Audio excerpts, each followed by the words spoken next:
Hello guys, ഇന്ന് നമ്മൾ പറയാൻ പോകുന്നത് മൊച്ചിങ് വണ്ടിയെ കുറിച്ചാണ്.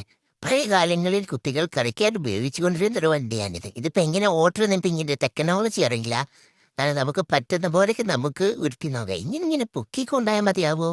അല്ല, ഇങ്ങനെ വിരിക്കലാണ്. ഇപ്പോഴാണ് മനസ്സിലായത്.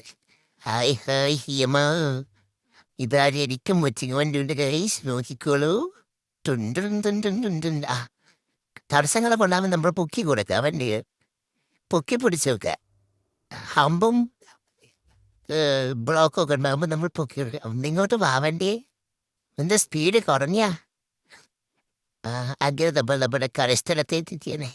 അവിടെ ഒരു കയറ്റും. നീ നമുക്ക് കയറ്റം കയറി നോക്കിയാലോ? ഈ വണ്ടി കയറ്റം കയറുക. കയറ്റം കയറി നോക്കാം നമുക്ക്. ആ ഇങ്ങനെ പൊക്കി. ആ ഇങ്ങനെ തന്നെ ആയിരിക്കും. പക്ഷെ എന്താ ഇങ്ങോട്ട് താഴോട്ട് പോണത്? ഇങ്ങോട്ട് മുകളിലേക്ക് വാവണ്ടേ, താഴോട്ടേക്കല്ല. ഇത് കയറുന്നില്ല ഗൈസ്. നമുക്ക് ഗേറ്റ് ഇതിങ്ങനെ പൊക്കി കുത്തിയാൽ മതിയാവും. ഞാൻ തന്നെ ചെയ്യാൻ പോകുന്നു. നമുക്ക് മെല്ലെ ഇറങ്ങാം. നമുക്ക് നമ്മുടെ തന്നെ നല്ലത്. വരും ഗൈസ്. ചോറ് വെച്ചിനി, ചോറായിരുന്നു. ഈ വണ്ടി ഒന്ന് പാർക്ക് ചെയ്യാൻ ഒന്ന് അവിടെ നിൽക്ക് വണ്ടി. ഞാൻ ചോറ് ആക്കട്ടെ. അല്ല എൻ്റെ വണ്ടി. അയ്യോ ഈശ്വര.